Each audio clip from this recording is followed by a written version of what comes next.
Hey everyone, it's July 2nd, 2017. This is your episode 102 of Percussion. I'm your host, Casey Cangelosi, and we've got the usual crew of Laurel Black. Hi. And Megan Arns. How's it going? Hello, good. How are you? Good, thanks. Megan, I hear you've hopped on the kitten train. I have. I got two little kitties, and yeah, one of my students two of my students actually rescued a cat. It was a kitten, actually, and it was pregnant, and they didn't know. And oh, boy. Yeah, so they ended up with 5 kittens, like, during the spring semester. You know, they're like, I'm really sorry, but I'm like, these kittens are, like, being born right now. So they, like, I don't know. But, so this happened to so Casey. Anyway, they talked me into adopting 2. So this happened to Casey and Laurel, and now it's happened to Megan. So I guess it's going to happen to me next. Yeah, the At Percussion Kitten podcast. I think it's just so cute. I was not a cat person at all before. I'm totally a dog person. I was actually like kind of afraid of cats, and yeah, these guys are so cute and turning me into a cat person. But I got a boy and a girl, Lolo and Louie. Laurel, check my Facebook page for pictures. Laurel, does that, what Megan just described, does that remind you of anybody you know? Oh, yeah. Yeah, I was afraid of cats. Because I was around nothing but, like, crotchety, old, mean cats. Same. Well, hey, also here today is Ben Charles. What's up, buddy? Hey, I'm doing well. How are you? Ben, you've inspired me to make a quick public service announcement because I don't know if you remember last week when we were recording Gene's episode, we were talking about my new shape study things that I've written. And you went to check it out, and you couldn't find it on my shopping cart because my shopping cart was down. So later that day, several other people emailed me and said, hey, your website shopping cart is not working. And I spent hours trying to figure out what was going on. And it turns out, you guys, that if you don't update your software for like 10 years, it'll eventually just not work. No way. So what Casey is saying is go buy his stuff. I'm saying that too, but just so you know, even if it doesn't say crucial or critical update with whatever you all might be working with or whatever, probably just do it because it may just stop working entirely unannounced. And I was on the phone with the tech support people of my host server, and they just said, okay, we're trying to figure this out. And they're like, hey, wait a minute, you haven't upgraded your software in like a decade. Our FTP whatever server language doesn't recognize it anymore, and so I just spend a good 9 hours or something totally rebuilding a shopping cart. So thanks, Ben. Our guest today has greatly contributed to the development of the modern percussion literature through his recordings, his commissions, his teaching, and his performance. His albums are titled Remedy and This Place Our Body. He was recently appointed to the University of Arizona, and he's a good friend and just awesome colleague to have around. And it's Morris Palter, man. Happy Canada Day. Why, thank you. Pleasure to be here the day after Canada's 150th birthday. So how do you celebrate Canada Day typically? Well, as I put up on Facebook yesterday, I generally paddle a canoe with a hockey stick on the way to a Rush concert. Ryan Gosling, and we stop up at Hortons for a maple bar or two. We finish the day tapping some trees for maple syrup and have a grand old time. That's how I do it anyways. You just said like everything I know about Canada right there. Yeah, well, I forgot the pea meal bacon part. Sometimes we'll add that in there somewhere, Canadian back bacon. Anything about caribou? Yeah, nothing about caribou, but they have been known to make some pea meal kitten back bacon sandwiches up there, I think. Oh my god. Oh no. They would never. We love cats. I'm a cat. I'm gonna protect my kittens. This is a dangerous episode for kittens. Wait till they start getting their claws out and tearing your furniture to shreds, then you might not think they're so wonderful a pet. That started. I also have scratches all over my body. Right, I'll do it too. Anyways, somebody told me that there's the train that goes across all of Canada. Yes. Right? Yeah, that they were like, what's it called? Trans-Canada Canadian Express. Yeah, but it said that they were giving away like 150 passes or something, or maybe it was 150,000 passes or something to go on this in celebration of Canada's 150th Yeah, birthday. I was a little upset that I was here in Arizona for Canada Day, seeing all my friends on Facebook celebrating. And here I was all by my lonesome, hanging out with Shania Twain, Neil Young. Anyways. Well, I had a quick little anecdote I wanted to share about the time that I met Morris Palter. So Morris came to University of Miami when I was a student there, and I guess when he was talking to Svet before he came, he said he wanted to play this piece called Aphasia, and Svet said, well, I have a student that's working on that piece right now, and I'd like him to play it for you. So there was a master class, and I sit down to play Aphasia, and Morris sits directly in front of me, and I start playing Aphasia, which has a pre-recorded audio soundtrack and all these gestures, and I start doing the piece, and Morris starts doing the piece right in front of me while I'm playing it. And it wouldn't have been too bad because I had obviously watched myself do it in a mirror a lot. So I was used to seeing my mirror image, but it was weird seeing my non-mirror image in front of me doing this piece, and it threw me so much. Oh, I'm sorry. I thought I only did it for about 10 seconds or so, and then I realized it was like 10 seconds. It wasn't the whole piece, but I was like, oh God, I hope he stops. Yeah, no, that was one of my favorite pieces there for a while, because obviously it's very easy to travel with, and I had worked with Mark Applebaum for many, many years, and so it was near and dear to my heart. So I was excited that you were doing it, and probably maybe a little upset that I wasn't able to do it there for my master class, seeing someone was already there playing it, and my options were more limited. And then in that same master class, could you tell us the story of, I think it was when you met Svet and you worked with Pierre Boulez. Could you talk about that? Yeah, sure. The as you just said, the first time I ever met Svet was myself and he and another percussionist, Javier Diaz, who's like a big Broadway percussionist now. Obviously, a really talented guy. We had all won this sort of, you had to apply to go and play the piece Le Marteau sans Maître, a Boulez sort of pretty famous chamber work from the early 1950s. And there's 3 percussion parts. There's only like 7 or 8 people in the piece altogether, but 3 of them are percussion. One's a vibraphone, one's xylorimba, and one's like straight up kind of multi-percussion setups and gongs and shakers and bongos and the rest of it. And so I had just finished performing the piece in San Diego and, sent off this audition tape like, hey, here's me playing it. And then I was invited to Carnegie Hall to do it with Boulez conducting it. It was actually meant to be like a conductor's workshop. So like every rehearsal was like sold out with conductors with the score, right? So you would like turn your page and you hear like 300 pages turn type of thing. And like every day it was a sold out performance in that sense.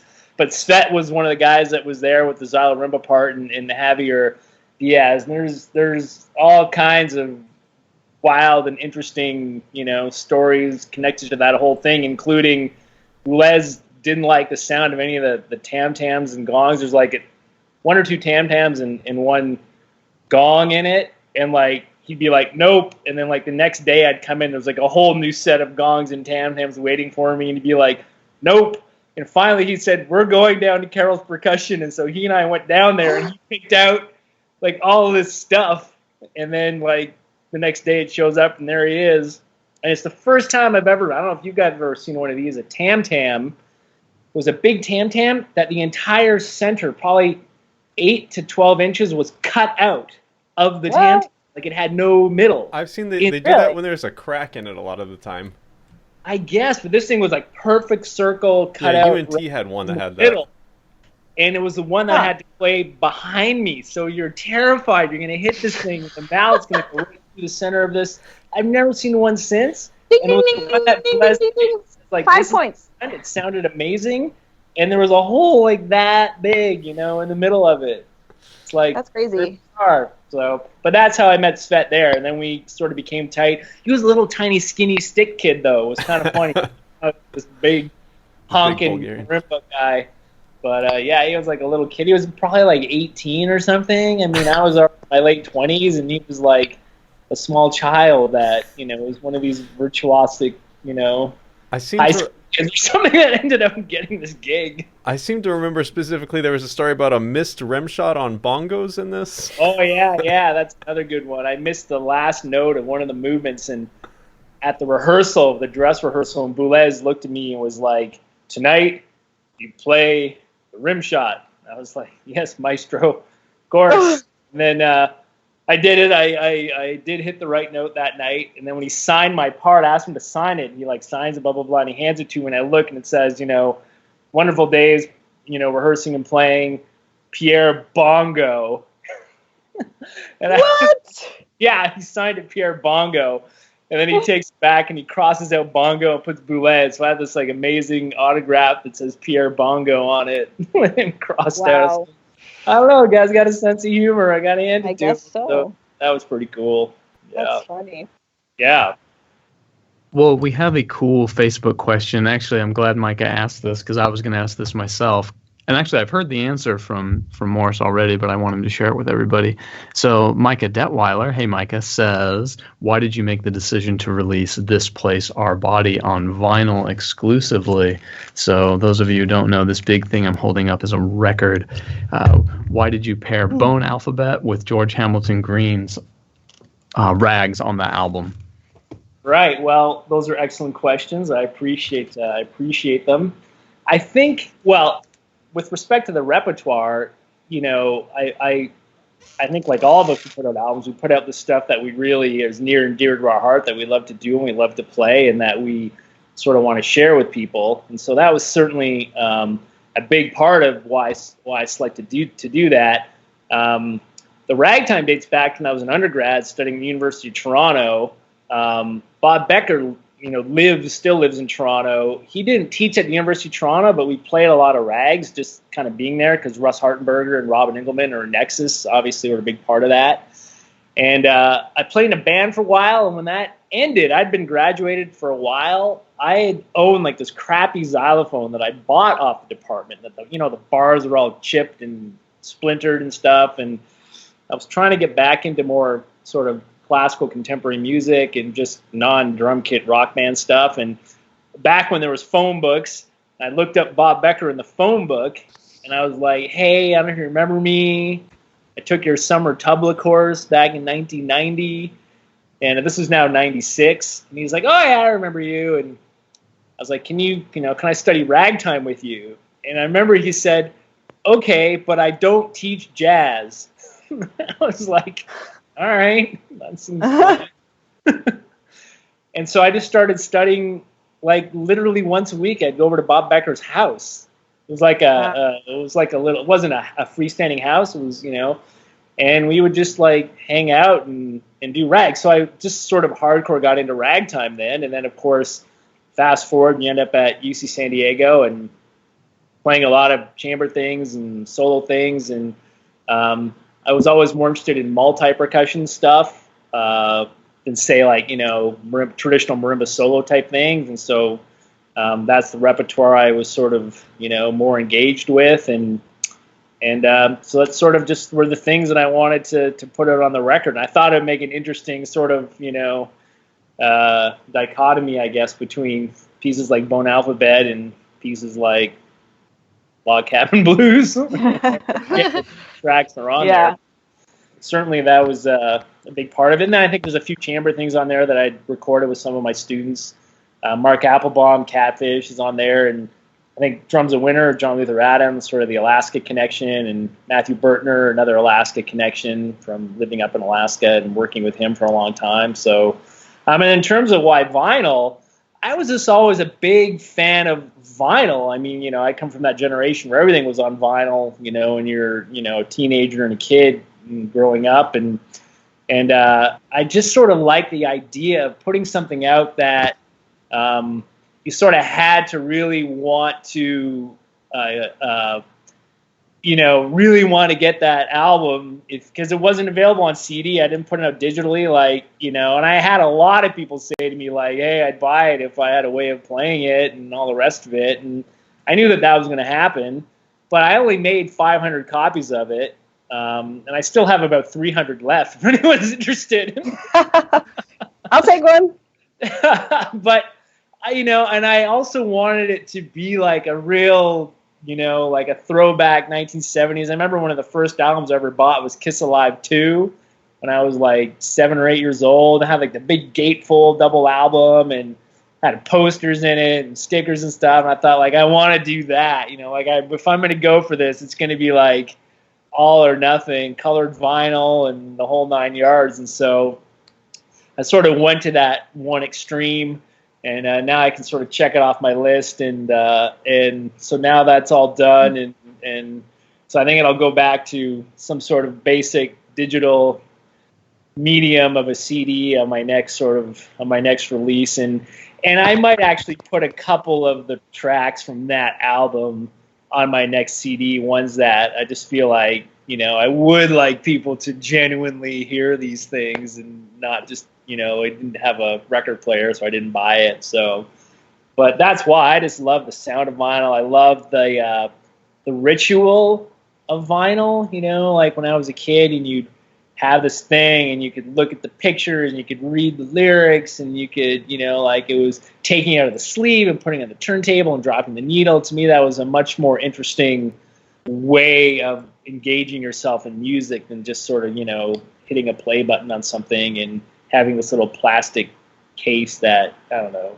it's just not the memories that I have of listening to music. When listening to music was an actual, thing that you did, that you sat down, in my bedroom with my record player, and that's what you did. You listened to music. It wasn't a background thing, and you cared about the quality of the music that you were listening to as well, rather than just, I'm ashamed to say I listen to most of my music on crappy laptop or, like not on this really great system that I should be using to listen to music. Well, and I don't know if y'all have experienced this, and coincidentally, this was a Rush record I was listening to. So I grew up with tapes for sure, but a friend of mine in high school, we had a record player, and we just thought it was cool. And vinyl sounds better. It really does. Listening to that Rush record on his stereo, and of course it was a really clean, new record. It was very flat. It hadn't been played much, but that was the best sounding stereo, sound out of any speakers I've ever heard. Yeah. Oh yeah, just like the sound of the crackling once you put that needle down, it's like still gives me these like, oh yeah, it's about to start type of anticipation. I really love it. Well, and probably the closest, you mentioned like having the record and the whole ritual of, opening it and putting the record on. I mean, the closest I can maybe relate to is, I don't know if you guys remember with tapes, it was great. You memorized where, track 7 was on the tape, and you'd fast forward and you'd listen to the pitch, and you could just hear when you were that far along, because you just listened to your song so much, and you could memorize where it was on the tape, fast forwarding and rewinding. Even not to go on about it, but even with the recording on 2-inch tape, I don't know if you've ever heard something like, on Zeppelin 4, right before Black Dog, you'll hear a little bit of music super light, and before the actual track kicks in. I don't know if you've heard this one on. What happens is that you're recording on this tape, and when you roll the tape back up, the start of the song rolls back onto a portion of the tape where there is nothing recorded onto it. Does that make sense? Yeah. It feeds through the tape, and it imposes itself on that part of the tape. So if you listen to that album, you'll hear like, hey, mama, before it actually kicks in, because it's literally been bled through on the tape, which I just find things like that are just so quintessentially, part of that time that, I really sort of love that. Now, I didn't do that on this album, but the band that I played in, we did that on our CD. We took a little chunk of it, of one of our songs, and put it so it sounded like a 1970s record, that you'd have that little part start before you actually heard the song. It's pretty cool. I don't know. It's things like that that just, keep me going. It's the little things in life. Well, like I said, I've heard you explain that before, and I think that's just a way cool statement about, you don't just get to download it real quick and listen to it. Like, no, you have to consciously make an effort to pull the record out, put it on the turntable, place the needle, and it just really encourages just Right. listening. Right, Right. and sides rather than singles. Yeah. You know? Like actual listening to a side, which is why a lot of the great albums people were thinking about entire sides. Like Moving Pictures, people think about it as in side one, Yeah. rather than like trying to drop the needle on Limelight. It's like, no, Limelight comes after Tom Sawyer, and that's when you get to it, that's when you listen to it.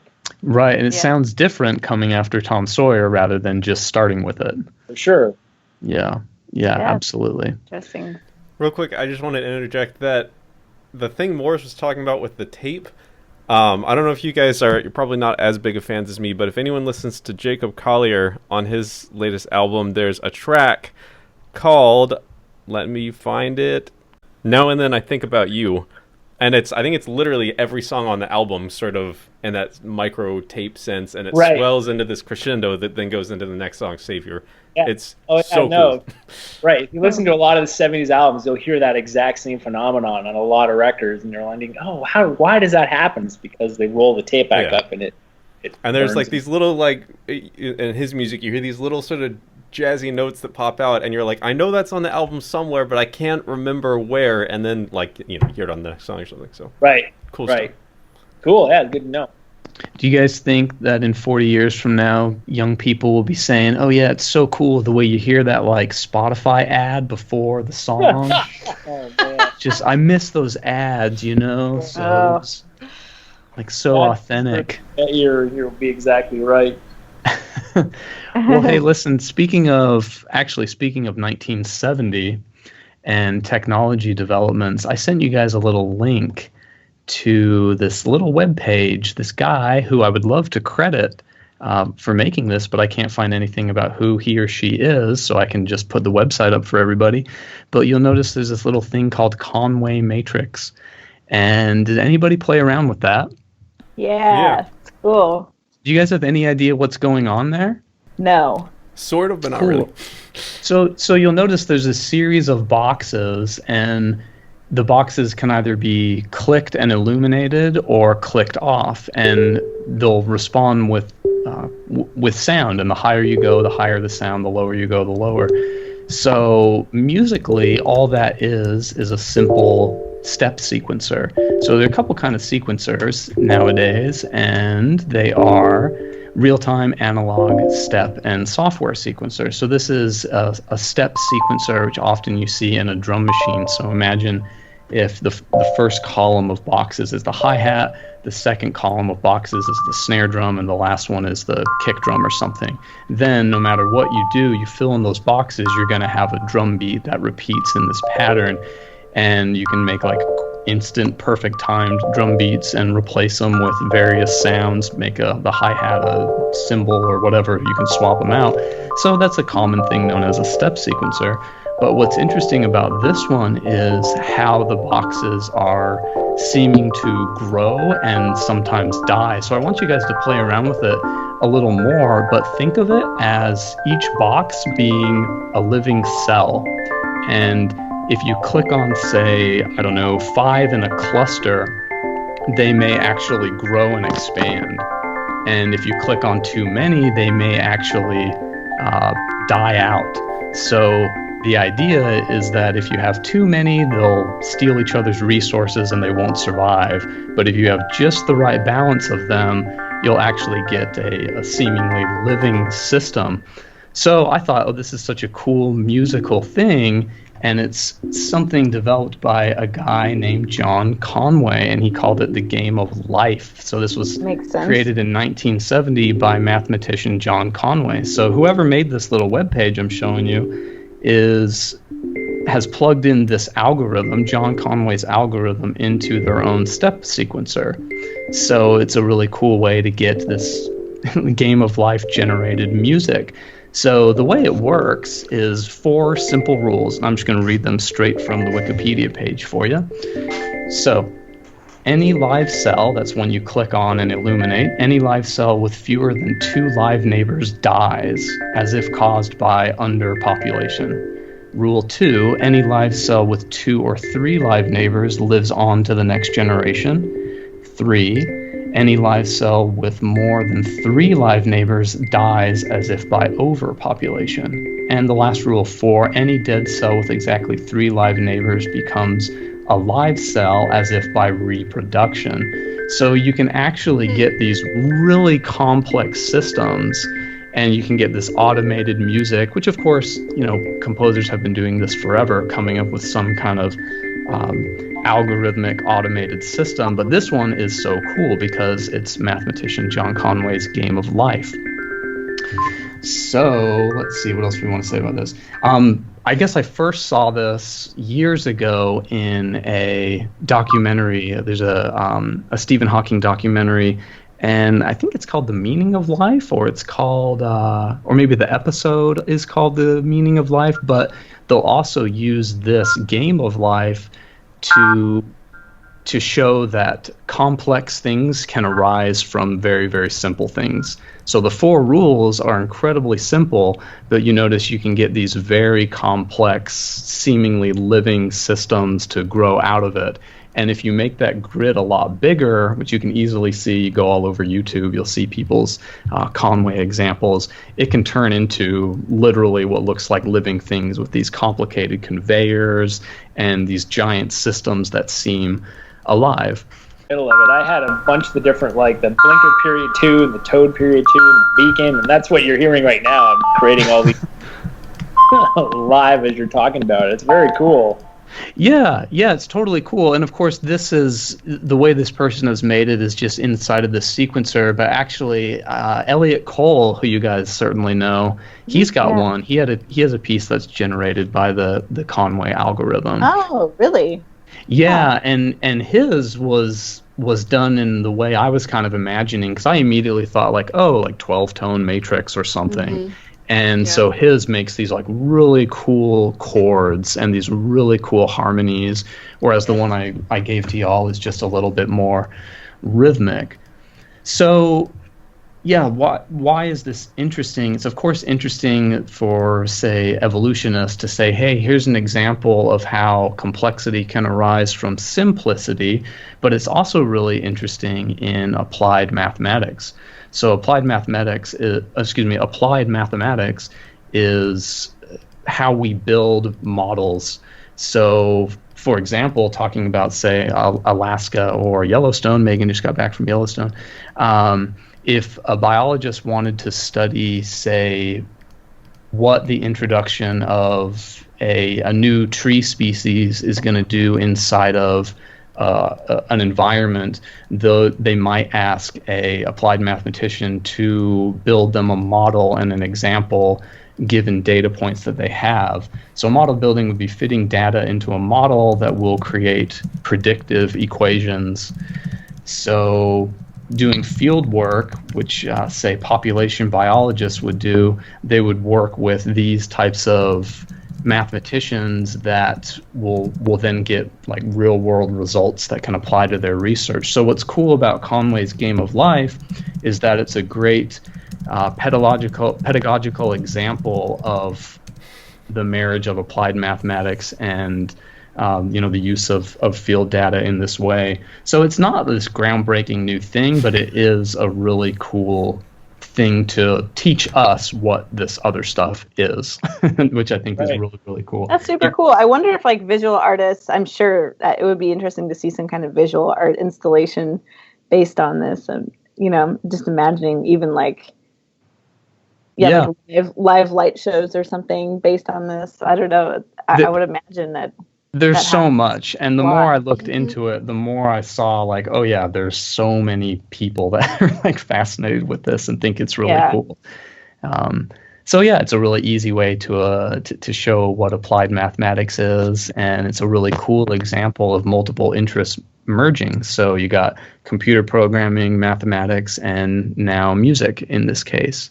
We're talking about record players. Did you guys have the Light and Bright toy when you were? Yeah. Right, for sure. Yeah, so now I'm like picturing this is reminding me of a Light and Bright, but it's like, one that's alive.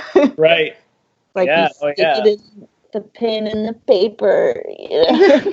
And they probably will also use, in the news right now, the big thing is this healthcare plan that seems like such a mess and nobody wants and blah, blah, blah. But when they say, if we introduce this healthcare plan into this already existing system, just like if you were to introduce a new tree species into an already existing system, you're going to use applied mathematics and modeling to show, hey, well, this many people are going to use their health insurance, this many people are going to gain it, or whatever.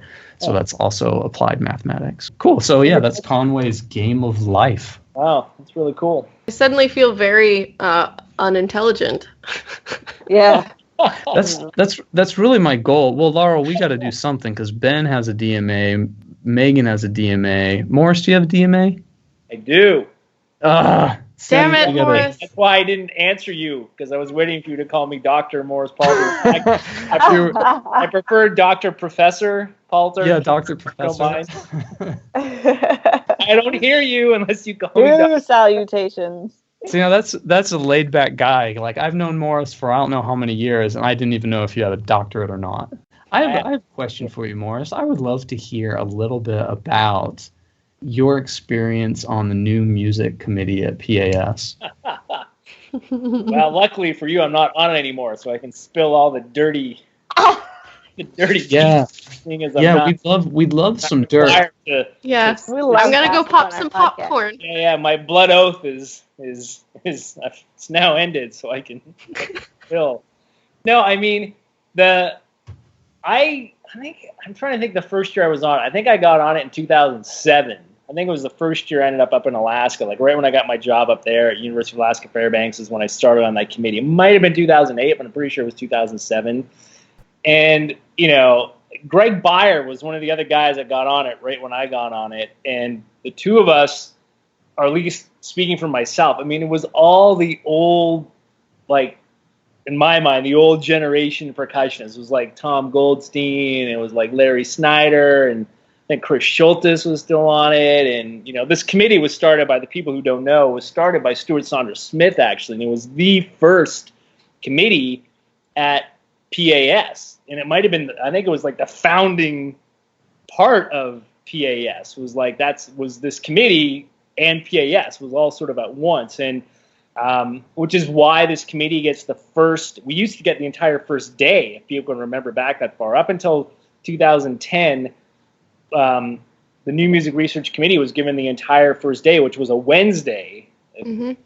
The whole Wednesday was just these 5 concerts that we would put on, ending that night, Wednesday night, with this big showcase concert. And then Thursday would come, and it was, the official start of what the regular PASIC type festival was.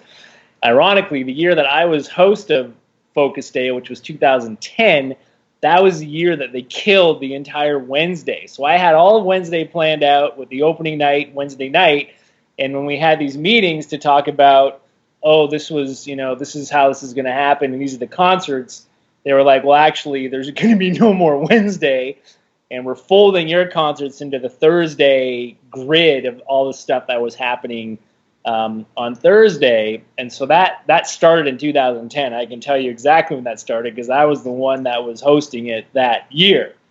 But, working with all these old cats, I mean, it was a really amazing, sort of an amazing experience. And I think the thing that I liked most about it was, hearing about, how things used to be, and in seeing how people could really get into it with each other and still respect each other enough that, like, there was a lot of raised voices in the room and a lot of really strong opinions. One of the constant themes that I remember from back then was, how hardcore, like, what does it mean to introduce somebody to, quote, new music? Should it be literally music that is just being now created, or do you take in consideration this younger generation of kids showing up at PASIC for the first time, not ever having heard stuff? To them, that is new music. So, right. Like, where's the line in the sand where you want to provide things for people that, are new on that wide spectrum of what new could mean? And of course, there was a lot of varying opinions and very strong opinions on what that should be, what it should look like within the committee itself, all within the constraints of every year there was a theme that was being presented on that showcase concert. So it was a little bit,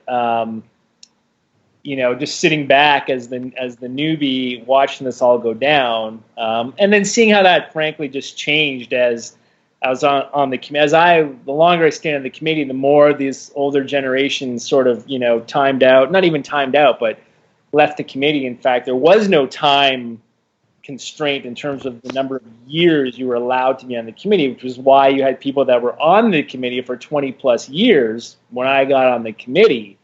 And then all of a sudden, PAS put on these sort of, okay, if you're on the committee for this many years, you can only be on it for 3 years or whatever that new thing was. And so almost immediately we lost half of the committee in 1 year.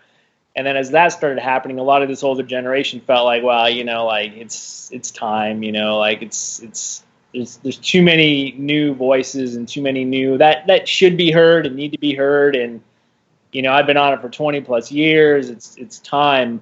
One of the problems with that I felt was that you lost all this institutional knowledge, overnight. It felt like I'd show up in the next meeting and I didn't know half the people in the room. Then you'd show up again in the next one and half the people didn't know me as well. And, you're sort of I felt like, and I'd been only on it for 8 years or 7 years at that point, and I felt like I was too old, I'd been on the committee too long. By that time, things had been flipping so quickly with the members that after 7 years, I felt like I'd been on it, for too long. And so I timed out, I guess last year, actually, last year was my year before maybe was my last year on the committee. So I think I did 9 years, maybe. Wow. Total from start to finish. And now it's 3 years? The term is 3 years? Yeah, I think when they brought in those new term limits, anyone who was on the committee at that time, if you'd been on the committee, I think for more than 3 years, at that moment when they made their decision, you could be on for 3 more years and then you were done. And anyone that I think got on anytime after that could be 3 years, and I think you could be voted to stay on another 3 years. I mean, I forget exactly what that was, but I don't think any one member can be on it for more than 6 years now with a 3 year, sort of a a tenure review file after 3 years. I mean, I could be completely wrong about any of this, but I know people can't be on it for as long as I was on it. And I was only on it for 7 or 8 years. So I'm pretty sure you can't, which again is good and bad. I mean, you hear new voices, but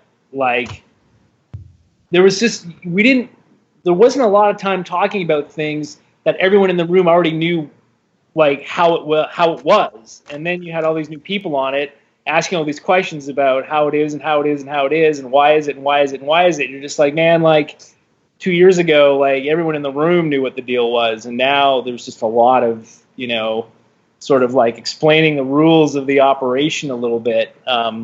Read the binder, man. Yeah, well, I'm not even sure there was a binder, actually. Right. Of course.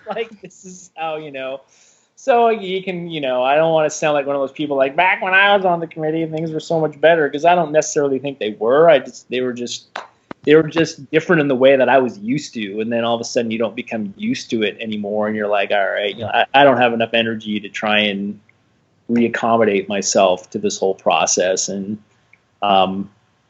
so I was when it came time, I wasn't I want to stay on this. It was it's time to not be on it. But their current chair, Bill Salik, is I can't think of a better person suited for that position. And he'd been on it for a number of years before that, and because he was voted on as chair, he could keep going in that status. So he's probably the longest standing member now. It was Michael Bump who was the chair right before him, and now Michael Bump, I believe, is gone. So Bill Salik, who's probably been on it for about 7 years now, I would think. He's sort of the longest standing member, and there's a lot of great members on there now. And hopefully things will split up so you don't lose 8 people all 1 year. I mean, that's kind of what happened when I was on it. You just people just were gone. You'd show up and be and that became a little bit kind of whatever. Yeah. Different than what I was used to. So people could leave when they wanted to leave rather than leave because they got kicked off. Yeah, well, it's pretty Yeah. cool that they wanted to be there that long, that they believed in it that much and that you believed in it that much to stay as long as you did, because obviously it's a lot of work. It is a lot of work, but it was just so exciting, like the stuff that was like, and my fear is that in defense, in the global sense of that committee, I think that we're still given that opening night slot. So then what happened was the whole Wednesday was shot, and then Wednesday night became the first event at PASIC. So PASIC started now with the Wednesday evening concert. And then on Thursday, the New Music Research Committee 5 concerts were folded into the rest of the day. And I would hate for us to lose that. I think one of the reasons we still get that is because we were the first committee. And so there's sort of that tip of the hat, like, okay, this is a big part of what your PASIC and PAS is a big part of what sort of the founding fathers of this committee had done. But certainly having a marching day blowout opening night thing or having a giant drum kit battle on the opening night, like it's hard to argue that you wouldn't get 3,000 people in that room all dying to see this thing. And so a tip of the hat to PAS, who are still like, no, we believe in this committee, we believe in what's going on here, and we want to keep giving you guys this opening night concert. But it's still, to me, always felt tenuous. Like if you don't produce something that we're seeing, then I always felt like Big Brother was watching a little bit, like make sure this is real successful, because we've got other things we can do with this opening night. Yeah. But maybe that's just my own paranoia, but I believe it to be somewhat true. Well, I mean, it's a reality, Yeah, and fair enough. I mean, it's a business, right? Like, I think that might be part of the whole, again, part of the given, the back and forth on the committee. It's just like, how much do we have to try and make this thing the business model versus like really just trying to, be experimental and, and just sort of, showcase new stuff and, not worry about, sponsorship and, all that kind of big business type stuff. So it was a fine line to constantly try to navigate to make everybody happy. But again, hats off to PAS who have stuck by it and have, I think the worst thing that happened in my day was like, well, you can't have any carpet. Or like, it was this weird thing. Like, there's not a budget for carpet to give you guys carpet for something. It was this weird thing. It's like, okay. How odd. It's made of carpet. Like, well, all right. That's not so bad then, I guess. Well, yeah, I am hoping that this year the Focus Day provides a chance for a lot of variety, because I think it's just music post 2000, and I'm hoping to see a lot of percussion music post 2000. Yeah. I'm hoping that there's inclusion of other instrument families, because I feel like that's like a big part of what we do that rarely gets represented. And I understand why, because it's PASIC, not doing that theme. Who's that? Yeah, who is that? What's her name? Anna. Ayun Huang? Yes. Ayun, okay. Yeah, Ayun and I, we were both undergrads together at the University of Toronto. She was like in first year when I was in third year there. Now she's the head of the percussion program at University of Toronto. She just won the job there. So she's going to be there. Yeah, we've known each other for, I think almost 30 years, her and I. Wow. Was she at McGill before Schick, that? Yeah, she taught at McGill for probably 12 years, I want to think. 12, 13. I think she got that gig in 2004. And she's also a Steve Schick student, right? Yeah, and then we both ended up, we sort of had weird similar paths in the sense that I went off and played in a band when I graduated, and she went off to Europe because she graduated 2 years after I did. And then I went to Europe a year after she did. She went to France, I went to Holland, and then she went to San Diego and got there a year before I did. And so her and I did our degrees almost sort of, pretty much at the exact same time, our doctorate degrees. And then she graduated in 2004, went to McGill, and I graduated in 2005 and was jobless for 2 years. But yeah, we've known each other for a long time. Cool. Hey, Laurel, what do you have for us today? What have you been reading?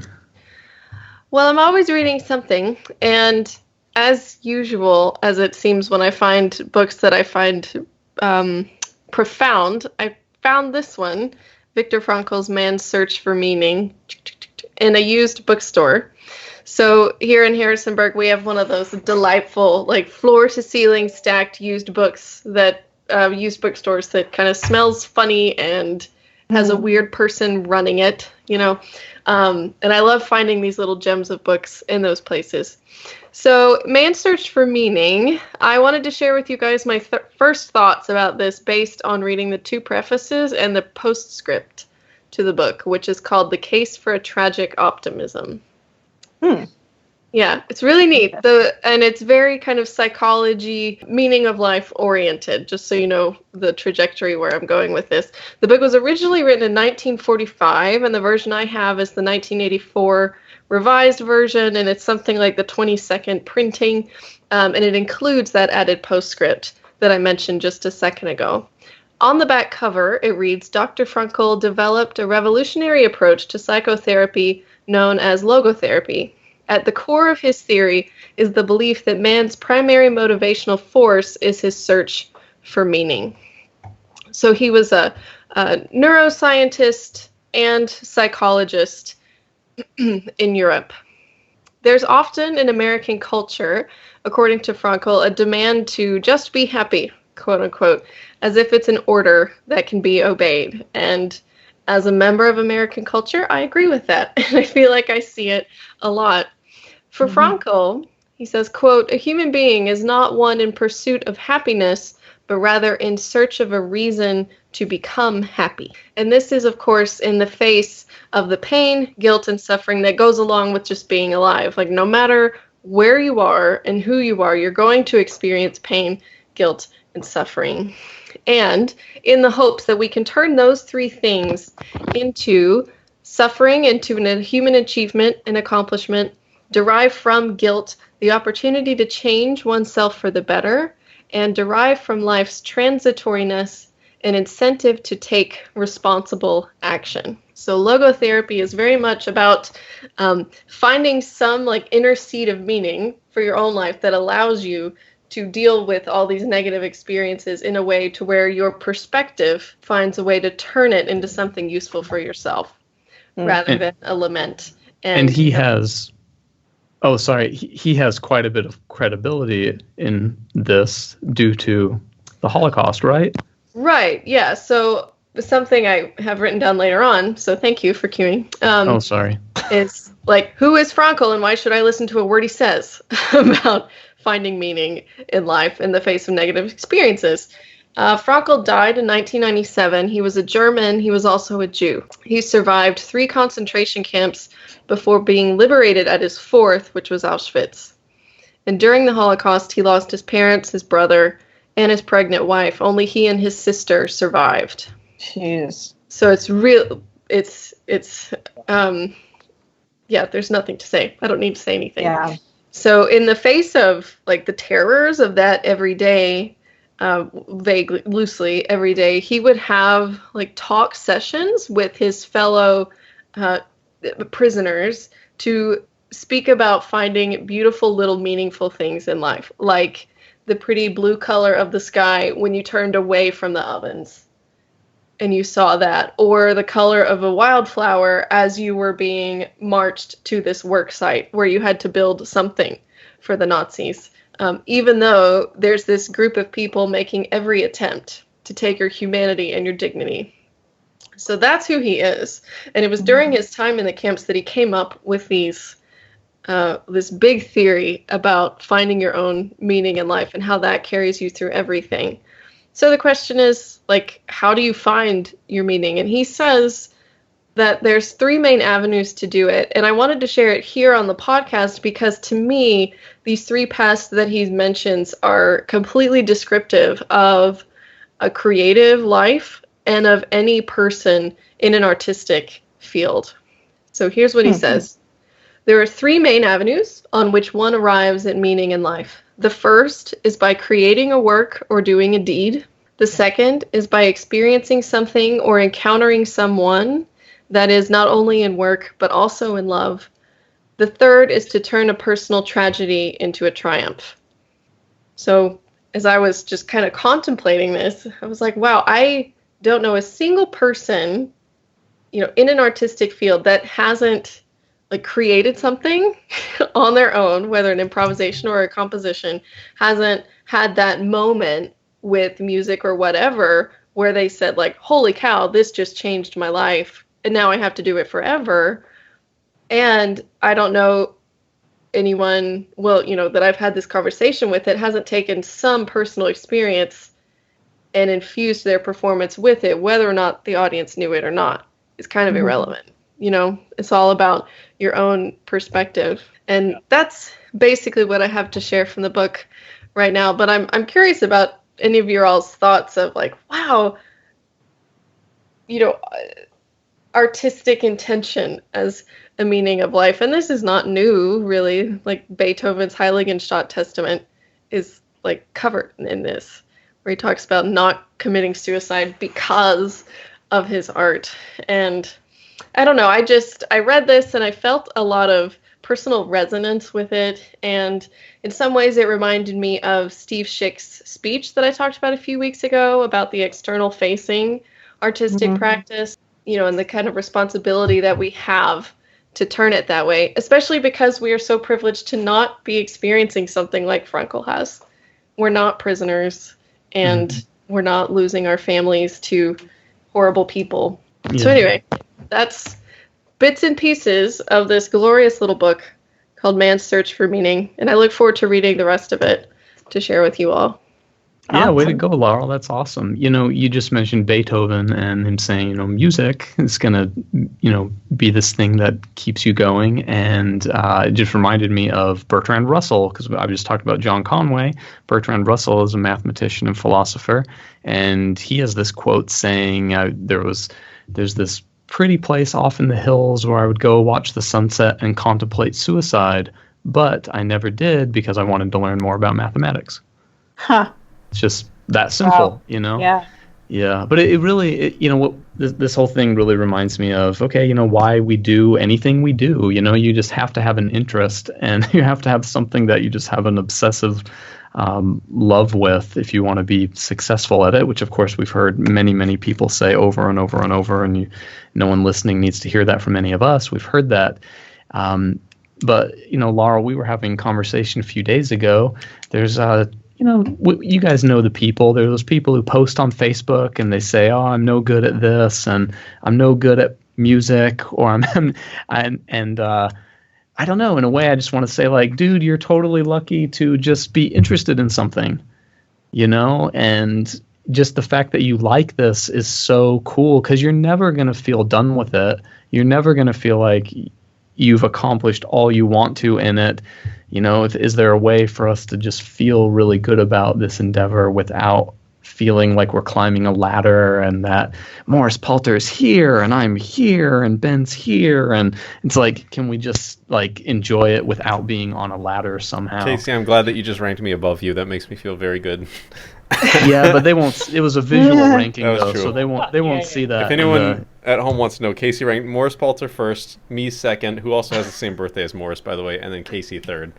Is that right? It depends, because it was also like kind of to the side. I think so like, does that I think it was an age ranking. It had nothing to do with it. No, but I think you raised a lot of good points here, Casey. One of the things that I wonder sometimes with people who post those things, because it's not unlike things I've, in all truthfulness, has felt at times. It's maybe, at least for me, a guilt thing sometimes. It's like, here I'm just doing this thing, like I'm playing drums, like I'm making music, playing drums. And sometimes like, am I really making a big difference in this world? Like I dated a girl for a while who was oncologist, who like literally put people's faces back together after having horrific disfigurements from cancer. Like she would cut it out of them, and then you're just thinking like, man, I'm going in and playing drums, and you know what I mean. So part of it could be that like, how much of a difference relative to what's going on around me am I making, and that's kind of a dangerous way to look at these things as well, because it's not as if people haven't worked hard or whatever that thing is, and it's the passion that got them to that level that they're at. As much as, you know, the thing that they, you know, people I think excel at the things that they excel at because of the passion they have, whatever that thing is.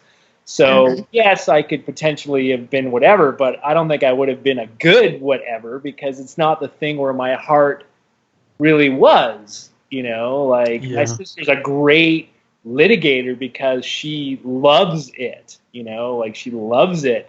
And I'm sure I could have been a lawyer, but would I have been any good at it? You know, I don't know. It's not, or maybe I would have been that, right? Mm-hmm. My heart would have been into that thing, and that's the path I would have gone down. But, you know, this is the path I went down because this is the thing that resonated with me that I really loved. Mm-hmm. You know, so how much is it like, am I making this difference versus, yeah, but I love what I do? You know, what would we do without the Casey Cangelosi, you know, pieces that we have out there? You know, you can't even name a piece. Do you guys hear that? Without one of several pieces. You know, like we're all playing your pieces, you know, and I'm here coaching them on your pieces, going like, you know, Casey should be people on his pieces, you know. It's, I have that guilt, you know, when there you go. What is it, White Knuckle Stroll? Yes. You know, I'm like, yeah, slower. Casey plays it too fast. You know, you just got to play it much slower. Word. Turn it into a dirge, you know, the White Knuckle. I love that conversation, and Laurel and I talk all the time about our years teaching music appreciation, and it's, you know, it's the best avenue to say that, you know. I mean, of course, we work with students individually, but when you have 80 students looking at you and you can tell them why music is more than just entertainment and why art is to retune thinking, and, you know, I mean, I think it's you can feel guilty about, yeah, you're not directly saving lives right away, but, you know, I mean, the problem of our, you know, our elevating humanity and getting healthier as a species can be attacked from so many different angles. So I think we're attacking it from one of the angles it has to be attacked at. But then, yeah, we do need the people actually saving lives right here and now, and you could do that too, you know. So it's complicated. What do you got there, Ben? Yeah, well, two things. I mean, one, what Casey was just talking about. Do you guys know the Robin Williams speech from Dead Poets Society? Oh yeah. There's like a big, like, if you don't know that one, look it up. But and it's not really relevant to the conversation anymore. It just popped in my head when Laurel was talking about Beethoven with the Heiligenstadt Testament. Is that how you pronounce it, Laurel? Stalt. Heiligenstadt. One of my favorite sort of music history legends is, probably everyone here knows this, but the story of how Bach wrote his Chaconne in D minor was supposedly he went out touring, performing on organs throughout Europe. While he was out, his wife died, and when he came back, the town had buried her, grieved, and was done with it already, and Bach sat down at his desk and wrote the Chaconne. The funny thing about that is that in all my research I've done on it, that seems to be just sort of a myth or a legend. It's not really written in a textbook anywhere that that's what actually happened. But for me, that piece is so moving in that way that whether it's true or not, that's what I perceive it as, and that definitely affects the way that I think it should be performed. So I don't know. Like I said, not super relevant to the conversation anymore, but I just want to share that little footnote. I really enjoy talking to people, and Bach's a great example. Laurel and I have a couple colleagues who they love contextualizing everything. Like, the reason you should play these notes this way is because Bach wrote this piece when he was undergoing that.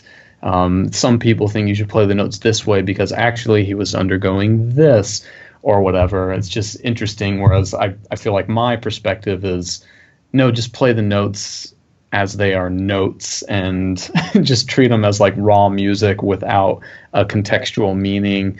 But I love hearing about people tell me how wrong I am about that. You know, it's an interesting thing. Just one more note about just going back to, you know, all the way back to the beginning of Laurel's topic with the three different things. And I think sometimes students and myself for sure included is that we take what other people say too seriously, you know? And I think having this like individual idea of who you are and what influences you, and like really like grounding yourself and knowing who you are is so important. And I've been thinking about that a lot lately too, especially with like thinking about college curriculums, because you know, it's important that the students learn all these skills, these technical skills, and that they experience a lot of repertoire. But at the same time, I think one of the hardest things, sometimes it comes easier, more naturally to some students than others, but is like finding your voice, like finding what your project is. And that's a hard thing to do when you're 18, and if you're even when you're 21, you know.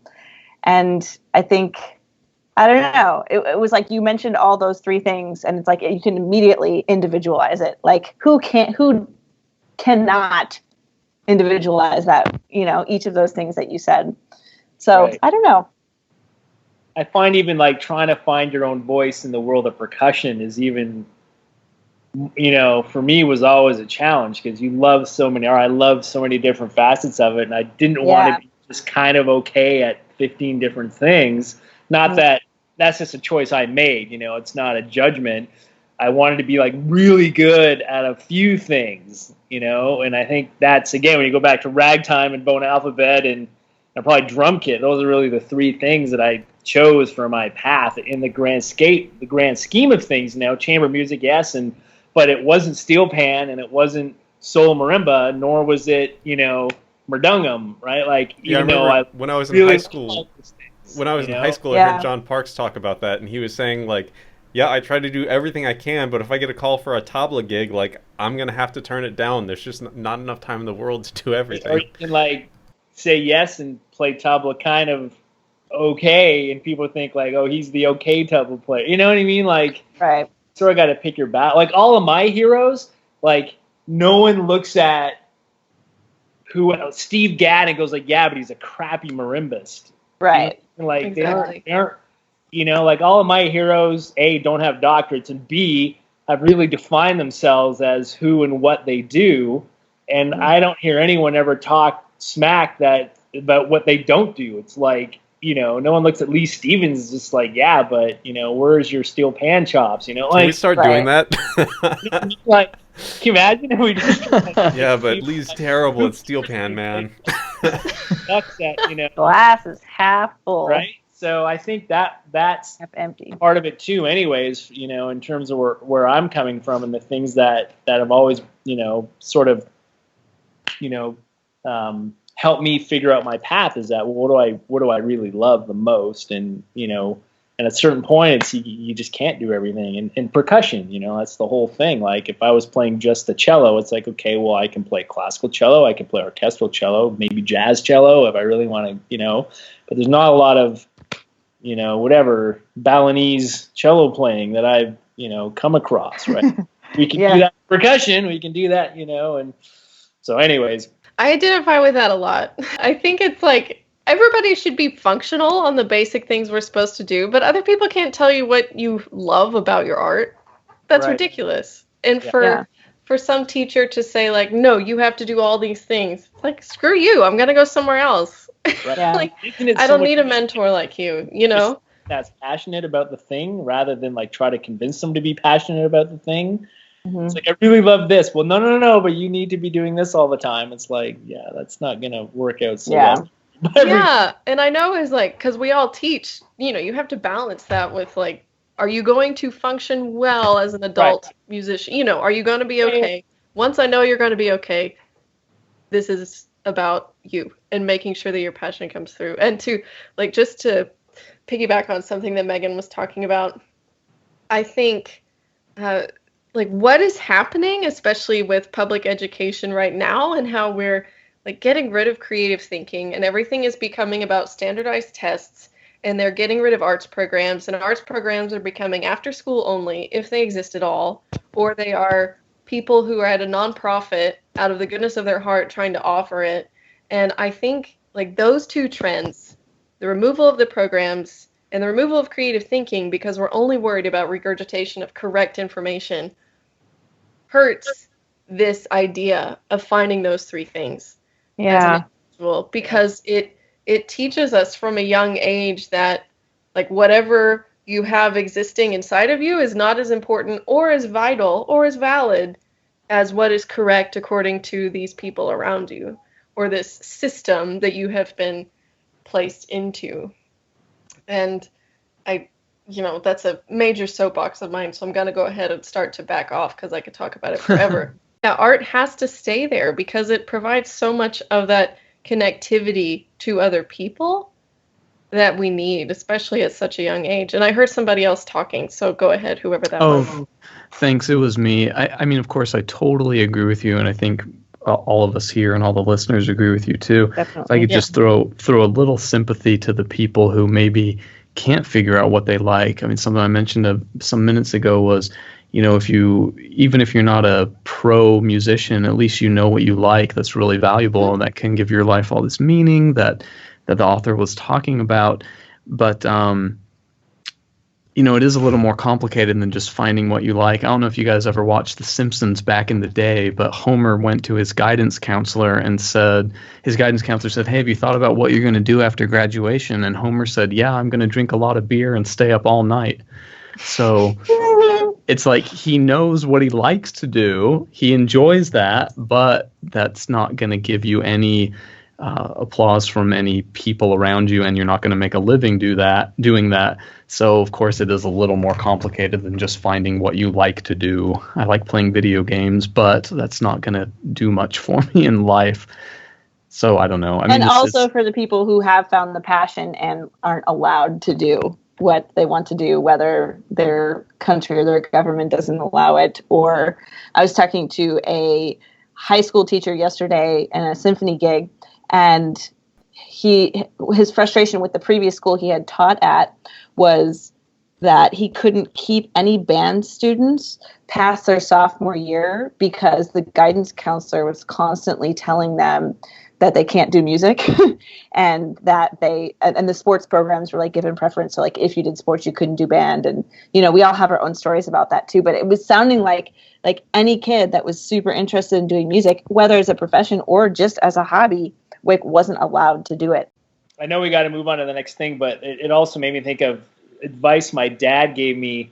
One of the things he always said is it's better to do something than nothing. And to those kids that are still trying to figure out that they haven't maybe for themselves know where their passions might lie, they're still trying to figure these things out, just do something. You don't know if you want to do this, well then do it, and then you'll know, right? Rather than sit there and go like, I don't know, what should I do? It's just like, just pick up the mallet closest to you and whatever instrument you think that should go with, and immerse yourself in that for a month, and then you'll either walk away from it going like, yeah, or go like, no. And at least, you know what I mean? And then that'll lead you to the next thing. So it's better to do something than nothing, no matter what that thing is. Even if it's not a music. You don't even know if you want to do music anymore, fine. Go do something that's not music, and maybe that'll bring you back to music. Because it'd be like, well, I miss music, having not been done that for, do something, do anything. Yeah. That's really good advice for just practicing too. Like, you pull out a new piece that's 20 pages long, it's daunting. Where do you start? So just do something. Just start. Yeah. Ben, you're going to ask Morris a question. Yeah, speaking of long pieces, when I was an undergrad at UNT, 2006 or 7, something like that, I went to see the Dallas Symphony perform. I don't think it was the actual premiere, but it was the premiere tour of John Corigliano's Percussion Concerto, performed by Evelyn Glennie with the Dallas Symphony Orchestra, and it was amazing. And I've really never seen the piece performed since, and I noticed that you've performed it, or at least you have the first movement of it on your YouTube channel. Could you tell us about your experience with that piece and how you got around that many mallet changes? I did that in 2009 with the Fairbanks Symphony Orchestra. I did the whole piece. I did think probably only put up the first movement. I mean, happy to put up the whole thing. I think it was a pretty good performance overall. But again, it was one of those things that goes back to do something than nothing. I got invited to do it. I said yes. And then there's nothing like, for me, the fear of public humiliation that gets me into a practice room. And those are 3 pretty daunting movements. And you just sort of have to do it, like the first movement, for people who aren't, it's basically literally wood, metal and skin. It's like, really, those are the names of the three movements. And the first one's marimba, xylophone, and 17 different wooden percussion instruments you have to set up kind of in a line in front of the marimba. So even just picking the 17, you could spend all the time. And I had maybe a month to learn this whole thing. So I was just like, throw up the first 17 things. I don't even know if I had scary wood that I could put up there. And you just sort of do it, right? You just sort of dive in. And I love that piece. I mean, I only got a chance to play that piece that one time. But it's a fantastic piece. And you just sort of I remember just being in a practice room, just doing that. So that's all I did. It's I'd leave to go teach my students their hourly lessons, and then that was it. That was my life for the month. Why do you think it is so underperformed? Is it just the equipment demands, or?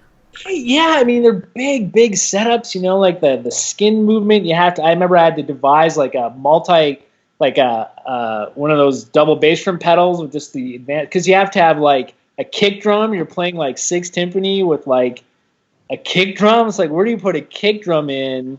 And then you have to have a bass drum at the blow end of the timpani. So so I had to devise one of those pedals where the kick drum was 10 feet away from me, that you could play it from behind the timpani. And I can't imagine touring that thing. I mean, outside of being someone like Evelyn Glennie, if I had to play it anywhere but where I was, it would be a pretty daunting challenge. But I don't know. It deserves to get played a lot more. It's an amazing piece of music, and Corigliano heard my version and thought it was really great, and cool. I had a fun time doing it. But I don't know. I think a lot of reasons why a lot of pieces don't get played in percussion is simply because of the setup. I think it's sad but true. The Schwantner Concerto gets quite a bit of mileage, it seems, compared to that. True. Maybe it's because that was the first. Right. I mean, maybe it's that they don't want to break the movement stuff. It's an all or nothing thing with Corigliano, and it's the big, each setup is huge. And I remember just the logistics of setting it up on stage was pretty crazy. And I remember the night before I had spiked the whole setup from the dress rehearsal, and then there was something going on during the day, and the tech guy pulled up all the tape because he didn't realize it was from the thing. So I go in for the day. Oh, no. That's awful. Nothing spiked. So you just said, screw it, I'm going to play a rag. Yeah, it's yeah, I mean, I remember that, and I remember that just freaking out. I don't think I'd been so angry at somebody than in that moment. It's really? The day of? Really? Yeah. So, anyways, wow. That's a good question. I mean, if anyone doesn't know that piece, they should really get up there and check it out, listen to it, and figure out a way to get it played with your local orchestra. Ben, I think you're going to ask about some Globokar too, yeah? Oh, yeah. If we have time, on episode 87 with Tim Feeney, we talked about Globokar, and one of my favorite multi-percussion pieces, period, is Touché, which I know you've played, Morris. So could you tell us about playing Touché? And how's your French? Well, growing up in Canada, we were required to learn how to speak French. So that certainly wasn't the most daunting part of that piece for me. It wasn't the French, because I knew French and I understood what was happening in the play. I think certainly I'd never really done much theater percussion stuff before that. I think I'd done maybe corporel but I think it was trying to figure out how you want to the overall scheme of how you want that piece to be. Do you want to be, with Sagredo versus Globokar, do you want Globokar to be an angry reactionary figure? For people who don't know, it's basically the whole story of Galileo and, the planets and the sun and, Earth going around the sun and how that, wasn't seen. Everything was supposed to go around the Earth, blah, blah, blah. Sagredo was a man of the church, and I wanted Globokar to just be a real chill guy. Like, when people are yelling at him, you just want to be like, no, sorry, that's not how it's going to be. So just trying to figure out how you want these characters to be, for me, was the most difficult part of it.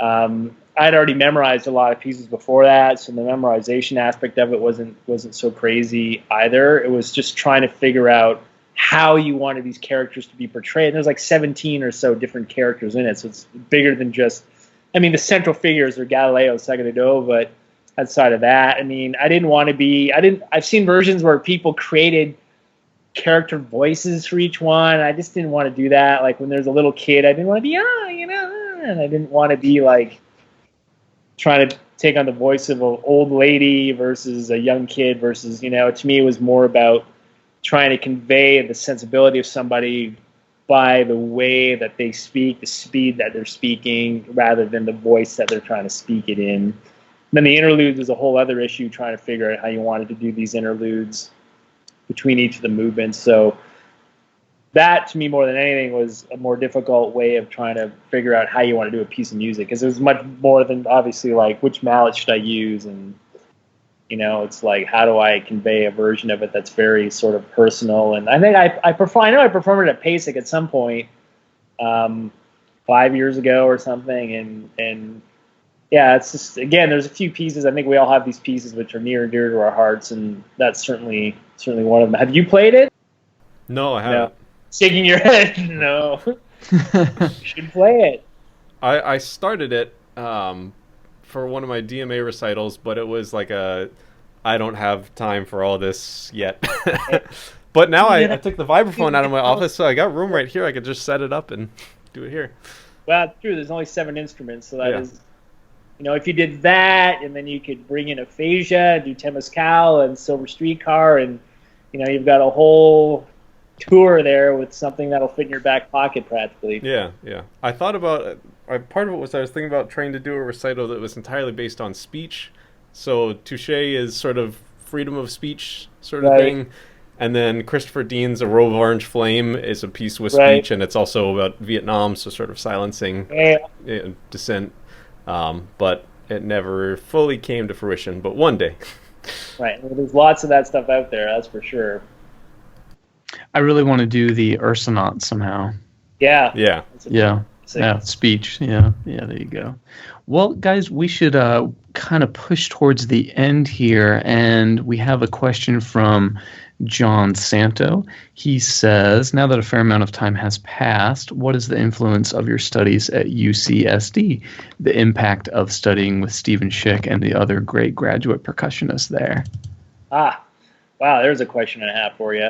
I think the number one thing from that experience was the willingness to be experimental, and to it's like the experimentality, like UC San Diego, sort of dedicated to contemporary music. But to me, it's not really about that dedication to contemporary music as it is about being in an environment that really supports exploration and experimentality. And so that was the thing that I got out of that program more than anything else. And, with respect to the colleagues, again, when you're there, like all of us who've been in school, you don't really know where anyone's going to end up, never mind where you think you're going to end up. And then you fast forward to however many, I graduated from there in 2005.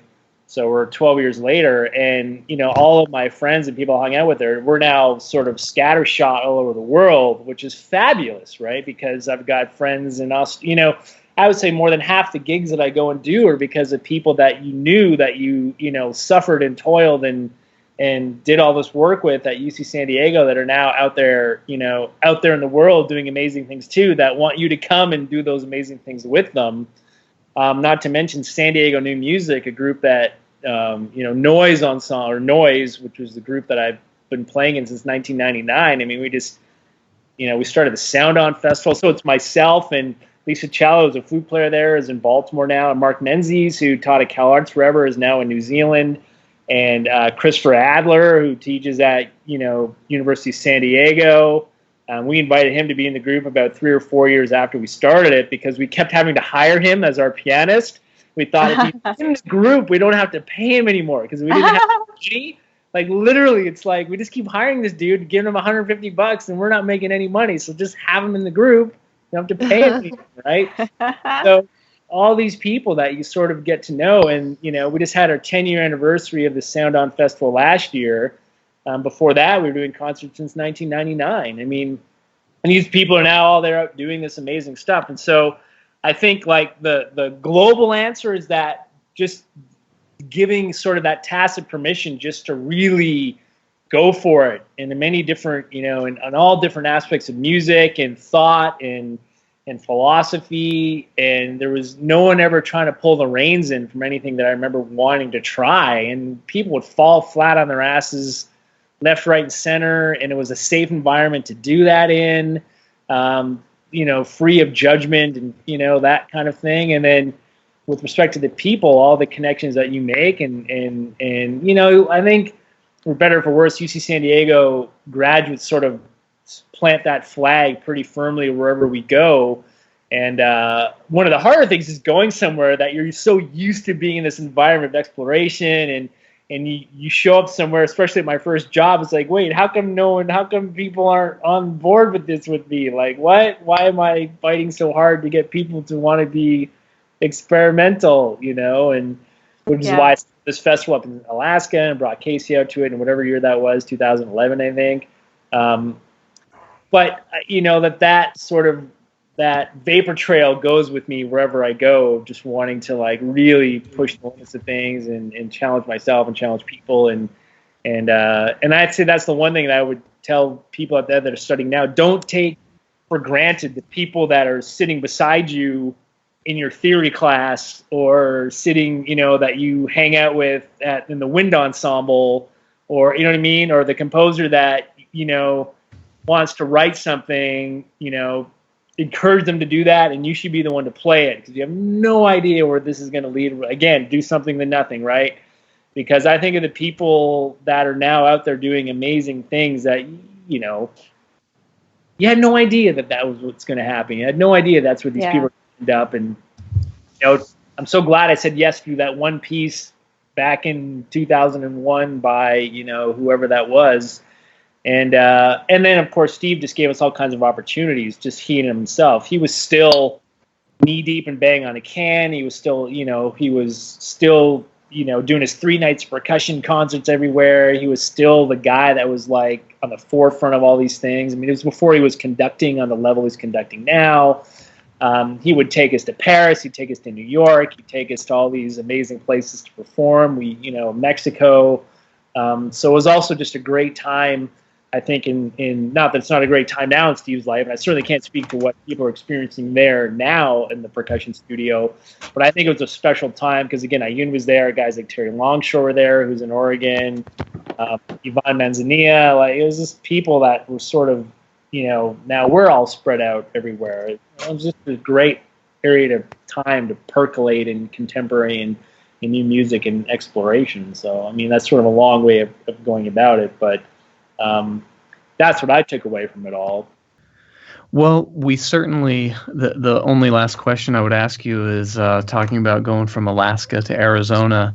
Yeah. But clearly from talking with you and just seeing you're in great spirits, it obviously has been a wonderful first year. And yeah, man, congrats on the new job. Yeah, thanks. I mean, the only growing pains I had was, going from ice biking to desert riding. And the first, I think the third week I was here, I literally like fell over sideways in an entire patch of prickly pear cactus, and no joke, had hundreds of spines extracted from me. And that happened back in October, and I, hand to God, every week or so I pull 3 or 4 more out of me that like get embedded into your skin, and then all of a sudden you feel them come to the surface, and you got pull this like inch long cactus spine out of. Yeah, it was like not into this at all. Oh yeah, it was horrible. I fell over. I was 10 miles from my car. I had to take my shirt off, which was like, it went through your shirt, right? So you're ripping the cactus spines out of you. And when I got back to the car, I got sunburned to add insult to injury because I had to ride with my shirt off in the desert it was awful. If I could just say this, Morris Palter is probably one of the most badass percussionists in the world, not only because of the way he plays, but like he does like the snow biking thing. He does this, like the desert biking thing. What a man! In fact, one funny thing is that when I was offered the job permanently here, I was negotiated as one of my things is taking a month off to do the 1,000-mile Iditarod this coming February. And so like the provost is just like, okay, you want this much money, all right, and you want this and that and the other thing. It's like, what is this winter biking thing? Like, what is this? I was like, well, blah, blah, blah. So I was able to negotiate the time off to ride my bike 1,000 miles this February in Alaska. That's So, awesome. Oh my goodness. Yeah, so go figure. It's like the thing I miss most is riding my bike in the Arctic. I have to That's say, funny. it was really fun. Morris was kind enough to introduce me to this ice biking. You literally, it's like mountain biking, but the ground's covered in snow, and you have these big, poofy, like almost spongy tires, and you think, oh, there's no way this is going to work, and you get on, and you're riding on the snow. It's amazing. It feels Wow. great. You were there before a lot of people. It made its way down to the, as we call it, the lower 48 Yeah. around Alaska. And now these fat tire bikes are everywhere. But back when we were doing it, Casey, I'm telling you, man, Me and No- you, man. anywhere else except for up in Alaska, it's like ground zero, Fairbanks. Well, I had literally never heard of it, so yeah, it was really cool to be introduced to. Hey, well, you guys, thanks so much, Megan, Ben, Laurel, and man, Morris. It seems like you're just doing great, and it's awesome to finally catch up with you. And yeah, thanks for all that you've done for all of us. Hey, well, thank you so much. I had a great time being here today talking with y'all, and it's also great to see all of you. And I think we'll be seeing each other again pretty soon, Casey, I hope. Pretty soon, yeah, we got some schemes to work out. Some schemes to work out, indeed. Cool. All right, everyone. Okay, catch All you all right. later. Thanks, everybody. Thanks. Bye. Take care. Thanks again.